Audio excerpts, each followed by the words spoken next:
자, 여러분 반갑습니다. 지금부터 자동차공학 3주차 첫 번째 강의를 시작합니다. 자, 지난 시간까지 저희가 인트로덕션을 했어요. 그래서 수소자동차, 전기자동차 비교를 했고 이제 오늘은 그 우리 책 내용은 좀 잠시 접어두고 어, 이제 전기자동차의 핵심 부품인 모터에 대해서 한번 살펴보는 시간을 갖도록 할게요. 이제 그 전에 지난 시간에 한 내용 중에 이 전기차와 수소차를 이제 비교를 했었어요. 장단점 얘기를 했었는데 우리 교과서 43페이지에 보면 이제 대표적인 그 두 가지의 전기차와 수소차를 이렇게 비교한 내용이 있으니까 그거 잠깐 참고를 한번 한 후에 모터에 대해서 살펴보도록 하겠습니다. 우리 교과서 페이지에 43에 보면 전기차, 일렉트릭 비클과 수소차, 수소 연료 전지차, 줄여서 그냥 수소차라고 할게요. fuel cell, electric vehicle 이렇게 해서 테슬라 거하고 현대차 넥소를 비교했어요. 그래서 여기 테슬라 모델 3하고 현대차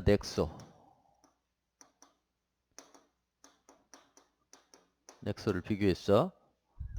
이렇게 해서 몇 가지만 봅시다. 이게 표 여러분 교과서 가지고 있는 분은 이제 표를 보시면 되고 여기서는 이제 순수 EV니까 배터리를 가지고 사용하는 거죠. 구동 방식이 배터리, 구동 방식은 배터리. 현대차 넥소는 연료전지죠. 연료전지. 수소 연료전지, 퓨얼셀. 그리고 수소가 있어야 되겠지. 수소 탱크가 있어야 되겠어요. 수소 탱크.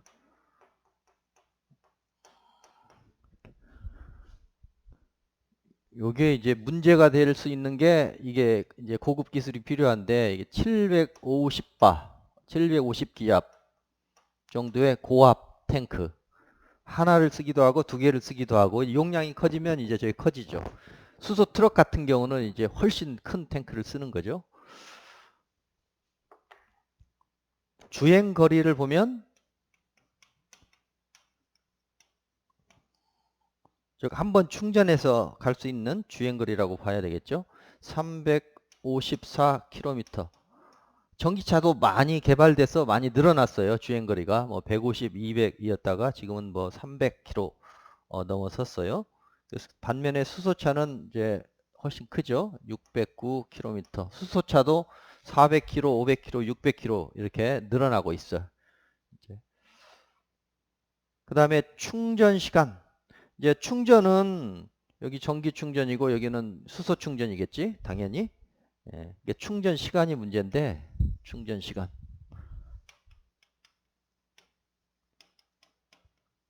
전기차는 급속으로 해도 20분, 보통 3, 40분 급속으로. 완속으로 하면 뭐 몇 시간, 8시간.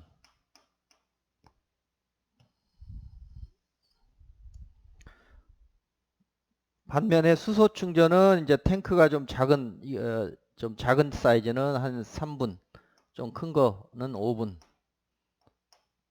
넥소 기준이면 한 5분 된다고 그래요. 그 다음에 이제 운용비가 이 비용이 어떤 게 더 저렴할까? 당연히 전기가 싸요. 그래서 이게 이제 최대 강점이 비용이 저렴하다는 거지. 전기차 킬로미터당 25원인데 여기는 73원.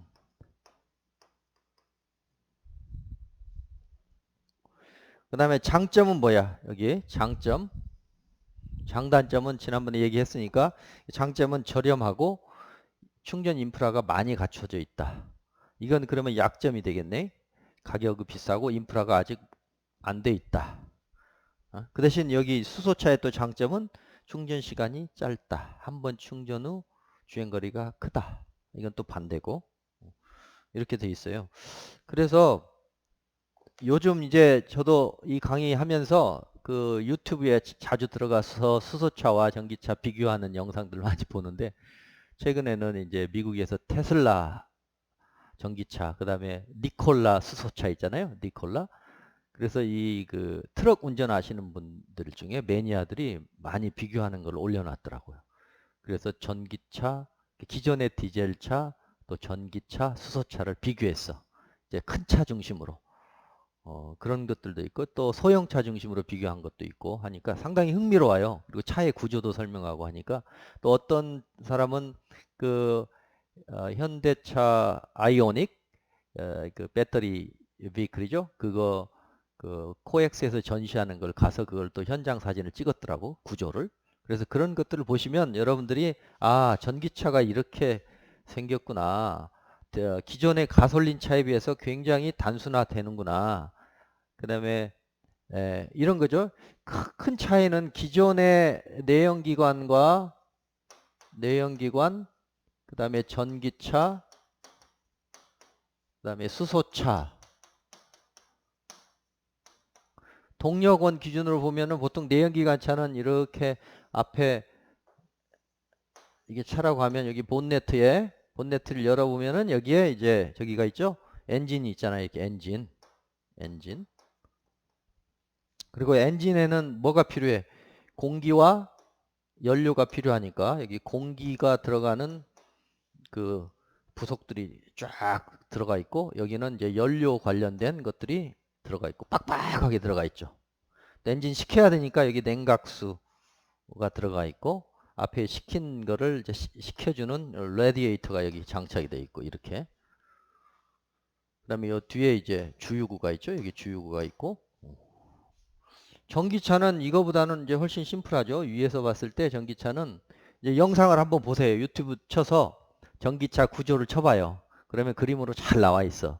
그런 걸 보시면 기본적으로 이제 배터리가 중요하니까, 배터리가 이 뒤쪽에 뒤 트렁크 아래쪽이나 뭐 요 바닥 쪽에, 이게 이제 회사별로 구조가 다르겠지. 테슬라 같은 경우는 이쪽 바닥에 쫙 깔았대요. 이렇게 생긴 그 저 배터리, 둥글둥글한 배터리를 쫙 깔은 거고, 이제 이 배터리도 이제 나중에 설명하겠지만 이렇게 생긴 배터리도 있고, 이렇게 납작한 배터리도 있고, 또 파우치라고 해서 더 얄팍한 거, 이렇게 장단점이 다 있는데, 테슬라는 이제 이런 거 작은 배터리를 굉장히 많이 바닥에 쫙 까는 형식으로 하고 있고, 현대 같은 경우는 이런 파우치, 그래서 이건 냉각하기도 좋고 훨씬 편리하다고 그래요. 그래서 이제 전지에 대해서는 다음 주 강의 때 주로 강의를 하려고 그러고, 이번 시간에는 이제 모터에 대해서 좀 설명을 드리려고 하는데, 그 전에 이 내연기관 전기차 수소차의 구조에 대해서 이미 여러분들이 이건 뭐 상식이니까 잘 알겠지만 한번 비교하는 의미로 잠깐 설명하면, 여기에 이제 배터리가 있죠.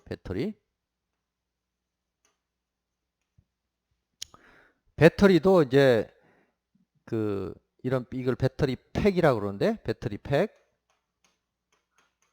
팩은 여러 개의 모듈로 돼 있어요. 모듈로. 그리고 각 모듈은 여러 개의 셀로 돼 있어. 셀. 그래서 실제로 이제 배터리 셀이 모여서 모듈이 되고, 이 모듈이 뭐 몇 개 모여서 이 팩을 이렇게 형성하는 거죠. 이 용량에 따라서. 그래서 이게 한 300kg에서 400kg쯤 된다는 거예요. 이게 현재로서는 문제죠. 사람을 실어야 되는데 이게 배터리 용량이, 무게가 너무 많이 나가. 한 400kg면은 이 차가 예를 들어 한 어, 이, 어, 2톤이라고 해봐. 2톤이면 2톤에 400kg면 20kg고, 한 뭐 1500kg면은 뭐 한 30% 무게 나가잖아요. 예, 소형차 같으면 거의 반에 가까운 무게가 될 수 있어요. 그리고 이제 모터가 있어야 되겠지. 그래서 이제 여기 모터 모터가 있고, 여기 바퀴가 있고, 배터리에서 연결해주고, 이렇게 돼 있어요. 심플하죠? 여기 이제 충전할 수 있는 포트가 있어. 그래서 여기 보통 여기도 AC도 충전할 수 있게 하고 DC도 충전할 수 있게, 이렇게. 모터는 AC일까요? AC 모터일까? DC 모터일까? 이 장단점 조금 이따 설명할 거야. AC 모터를 써요. AC 모터를. 배터리는 당연히 여기서 DC가 나오겠지? DC가 나오니까 이걸 AC로 고쳐줘야 돼. DC를 AC로 바꿔주는 뭐 인버터 같은 게 여기 있어야 되고, 또 여기서 만약에 그 교류 AC 코드를 연결해서 이리 넣을 때는 이게 DC가 돼야 되니까 AC DC로 또 바꿔줘야 돼. 컨버터가 당연히 있어야 되겠지. 그래서 컨버터, 인버터가 이렇게 중간중간에 많이 있어요. 또 이런 모터 말고도 다양한 각종 작은 모터들이 수십 개, 수백 개 들어있죠. 뭐 와이퍼 돌리려면 모터 필요하고, 뭐 문 열리면 모터 필요하고, 다 모터야. 아주 작은 뭐 스태핑 모터면 서보 모터. 이제 그런 거 말고 우선은 기동에 관련된 주 동력원으로서 모터를 지금 이제 핵심을 삼아서 말씀을 드릴 거예요. 그래서 AC 모터를 써야 되고, 배터리는 DC니까 이 사이에 AC로 바꿔주는 게 필요하고, 큰 흐름은 그거예요. 이제 수소차 같은 경우에는 배터리 대신 이제 연료전지가 들어가는 거죠. 여기에 연료전지, 퓨얼셀, 셀. 그러나 이제 기본적인 전기가 필요하니까 작은 배터리도 필요해요. 그래서 배터리도 필요해. 그래서 여기 이제 모터, 수소통이 있어야 되겠네. 이게 수소통. 이렇게. 그래서 이제 어쨌든 전기차나 수소차의 핵심 중에 핵심은 이제 모터가 되겠어요. 모터. 그래서 모터에 대해서 이번 주에는 한번 살펴봅시다.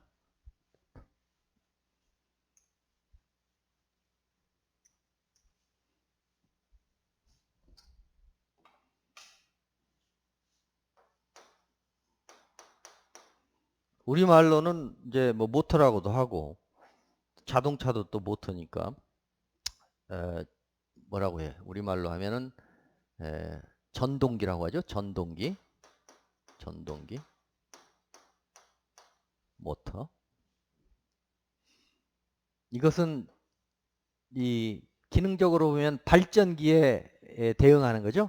발전기와 전동기는 인풋 아웃풋만 달라진 거예요.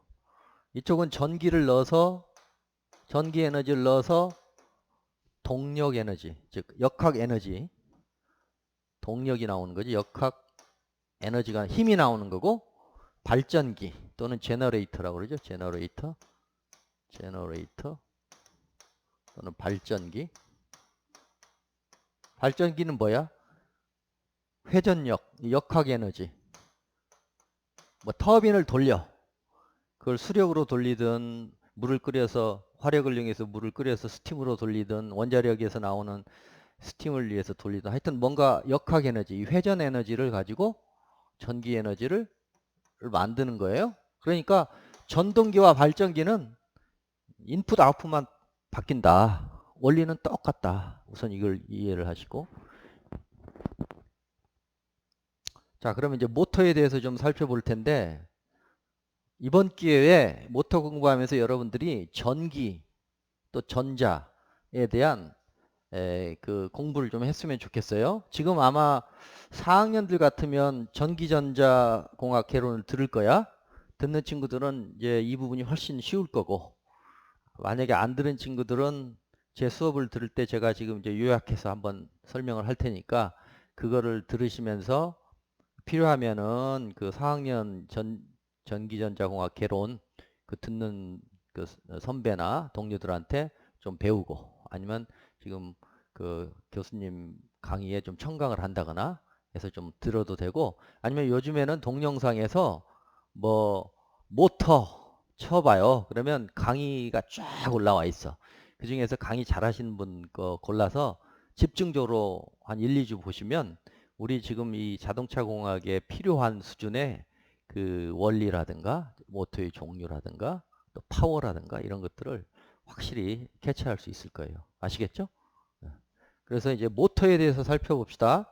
그런데 이게 이제 바로 모터로 가려면 우선 모터를 설명하고, 그 모터의 이제 그 원리를 설명하다 보면 이제 전기전자적인 그 법칙들을, 플레밍의 왼손 법칙이니, 또 로렌츠 포스니, 또 뭐 유도, 전기가 유도되는 이런 현상이 이런 게 이제 계속 나오기 때문에 그걸 원래대로 하려면 전기란 무엇인가?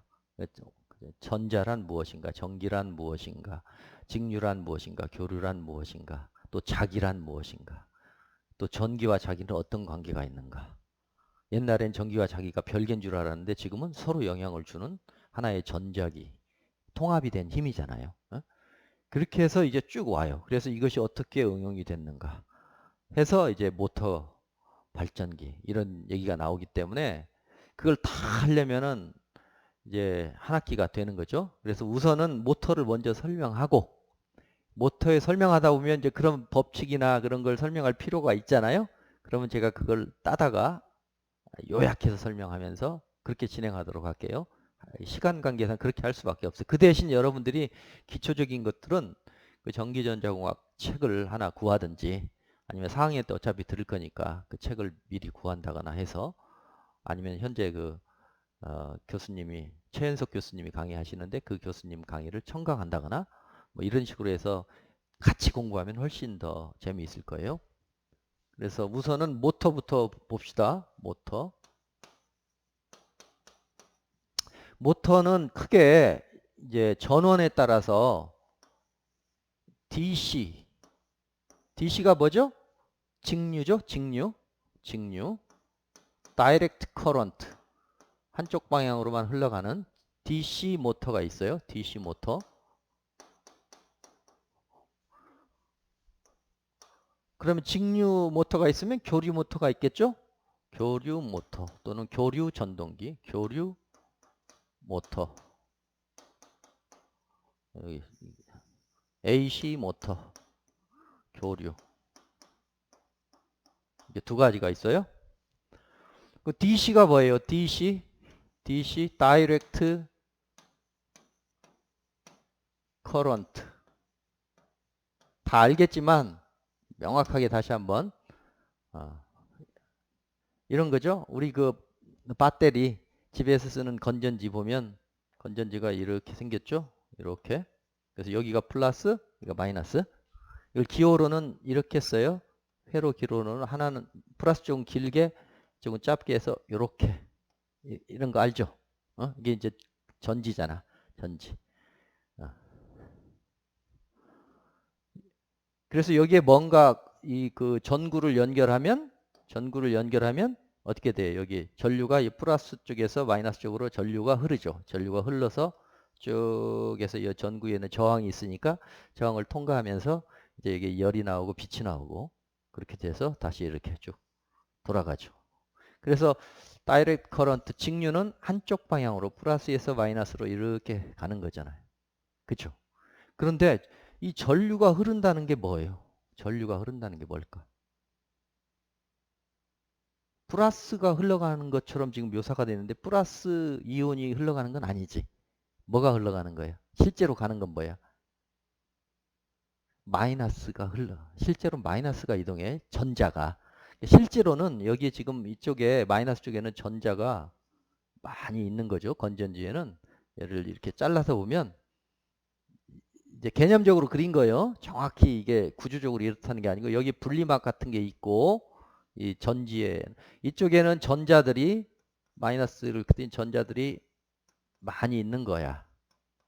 그럼 이쪽에는 이제 플러스가 많이 있는 거고 이렇게 플러스 전하가 이렇게 이게 이제 분리를 해놔야 되겠지 이렇게.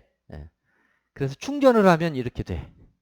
방전이 되면 이게 이쪽으로 가. 그래서 이게 섞여 버려요. 분리를 했어도 이제 분리막을 통과할 수가 있기 때문에 그래서 충전 방전은 충전을 시키면 이게 딱 정렬이 되는 거예요. 그래서 이제 연결하는 순간 얘들이 빠져나오는 거지. 그래서 실제로 자유전자가 이쪽으로 이동하는 거야. 즉 마이너스가 이쪽으로 이동하는 거야. 근데 이제 과거에 전류를 플러스로 정의를 해버렸어. 그래서 어쩔 수 없이 지금 우리 통상적으로는 전류가 플러스에서 마이너스로 흐른다라고 하지만 실제로 보면 여기 수많은 전자들이 이동하고 있는 거야. 알았어요? 그 이제 정확하게 그 물리적인 개념을 갖고 시작합시다. 그러니까 모터를 설명하려면 결국 이제 전류를 설명해야 되는 거고 그래서 이렇게 의문이 나올 때마다 제가 설명을 할 테니까 이렇게 공부하면 더 쉬워요. 우리가 꼬리에 꼬리를 물면서 질문해 가면서 하나씩 하나씩 파들어가는 거야. 그래서 지금 직류 모터, 교류 모터가 있다. 그래서 그럼 직류란 무엇인가? 직류는 이렇게 한쪽 방향으로 전류가 흘러가도록 되어 있는 그런 전류다. 그러나 실제로 본질적으로 보면 그 전자가 반대 방향으로 달려가는 거다. 그러면 얼마나 많은 전자가 달려가나? 전자에 대해서 이제 알아야 되는 거지. 저래. 전기를 알려면 전자를 알아야 돼요. 그래서 자, 그러면 우리가 1암페어가 흐른다라고 하잖아요. 1암페어. 1암페어. 이게 암페어가 사람 이름이죠? 암페어가 좀 이따 설명하겠지만 프랑스의 화학자 물리학자인데 앤드루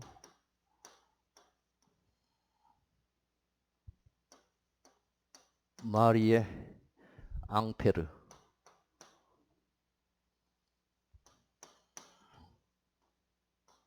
이게 1775년생이에요. 그래서 1836 프랑스 과학자야. 앙페르. 전류와 자기장의 관계를 밝혀요. 전류와 자기장의 관계. 전류와 자기장 관계를 밝히고 단위를 이 암페어 이름, 요 전류의 단위가 이 사람의 이름을 딴 거야. 자, 이제 사람 나올 때마다 제가 가볍게 설명할 테니까 여러분들은 암페어가 나오면 암페어가 누군지 좀 조사를 하세요. 그리고 노트에다 정리하세요. 이렇게 내가 문제를 낼 수 있어. 다음 중에서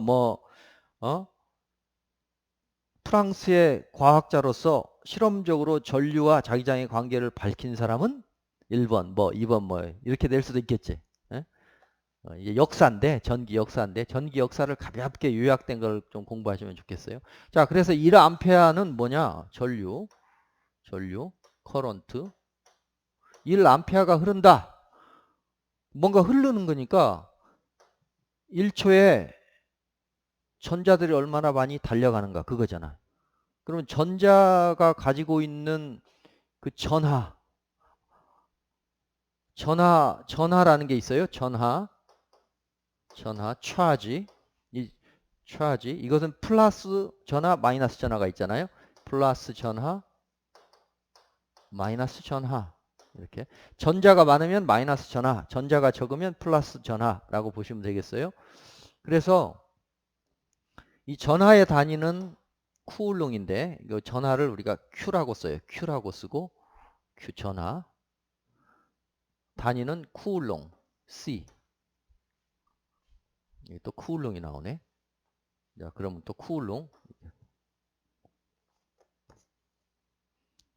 찰스 쿨롱. 쿨롱의 법칙 들어봤어요? 쿨롱의 법칙?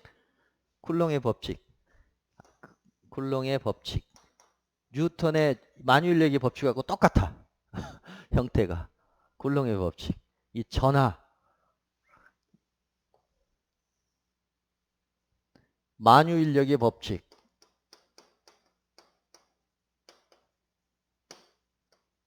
그 다음에 쿨롱의 법칙. 쿨롱의 전하 법칙이지.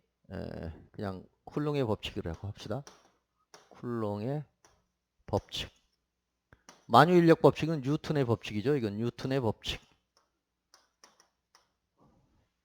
여기는 쿨롱.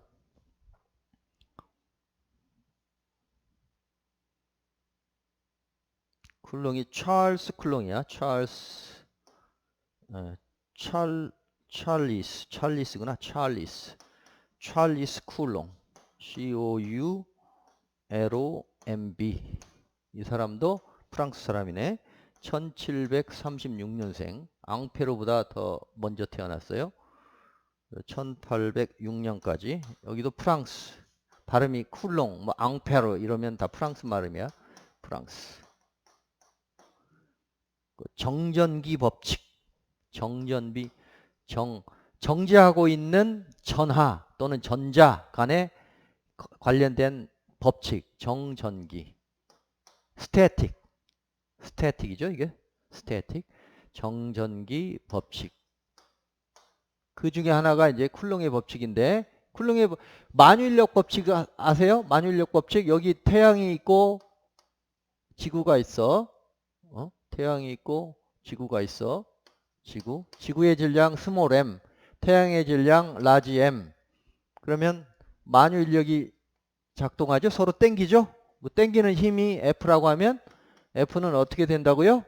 뉴턴이 정립한 식 질량의 곱에 비례하고 이 거리의 제곱에 반비례한다. 그리고 이 만유인력 어떤 상수가 있어. 쿨롱의 법칙은 아주 작은 여기 전하가 있어. 전자가 2개 있다고 쳐봐. 전자가 2개. 알만큼 떨어져 있어. 같은 마이너스니까 밀어내겠죠? 이제 인력이 아니고 청력이겠지, 이런 때는. 근데 하나가 만약에 여기 플러스다. 그럴 때는 이제 인력이지. 이런 하나는 양전하, 하나는 음전하. 이렇게 했을 때 이 둘 사이에 땡기는 인력이 나오겠지. 인력은 똑같아요. 얘가 가진 전하가 만약에 Q1이고 얘가 가진 전하가 Q2다. 그럼 얘가 가진 전하량 Q1 곱하기 얘가 가진 전하량 Q2 나누기 거리 R의 제곱 똑같아. 그리고 여기 어떤 상수 거시세계의 인력 법칙하고 극미시세계의 인력 법칙이 똑같아요. 신기하지? 그 대신 이제 여기는 마이너스면은 청력도 되죠. 여기는 무조건 인력만 있는 거고 여기는 인력도 가능하고 청력도 가능하다. 플러스 마이너스 플러스면 인력. 뭐 같은 부호면 청력. 어쨌든 그거를 발견했어요. 그러니까 이거 연구하다가 만유인력 이거를 참조했을지도 몰라. 예? 훨씬 그 선대. 왜 그 지난 시간에 얼핏 얘기했지만 원자 구조를 밝힌 닐스 보어라고 있어요. 보어가 그전까지는 원자가 그냥 쇠구슬 같은 당구공 같은 거라고 생각했을 텐데 더 이상 깨지지 않는 입자니까 이 닐스 보어가 꿈을 꿨는데 꿈에 태양계를 봐. 그래서 그 원자의 구조에 대해서 관심이 있었는데 태양처럼 가운데 뭐가 있고 주변에 뭐가 뱅글뱅글 도는 것이 아닐까라고 생각을 해요. 그러니까 아주 큰 천문학적인 그 원리를 그대로 작은 사이즈로 가져왔는데 그게 맞아. 신기해요. 그래서 우리가 그렇게 스케일이 다운이 되더라도 그 원리가 그대로 가잖아요. 네? 그래서 지금 만유인력 법칙, 쿨롱의 법칙까지 얘기했고 그러면 전류는 흐르는 건데 이 전하가 흐르는 거지. 전하가 1초에 전하가 얼마나 몇 쿨롱이 흘러가느냐. 이게 암페어예요. 그래서 1암페어면 1암페어라는 것은 1쿨롱이 흘러간다. 1초에. 아시겠죠? 그러니까 1초에 1암페어라는 것은 1초에 어떤 양이 흘러간다고 정의를 했는데 그 양을 쿨롱이라고 정의를 한 거고 그럼 쿨롱은 전자가 몇 개가 가는 거냐? 전자가 몇 개? 전자가 많이 흘러가겠지? 전자가 얼마나 흘러가는 걸 쿨롱이라고 하느냐? 좀 쉬었다가 두 번째 강의 시간에 계속하겠습니다. 수고했습니다.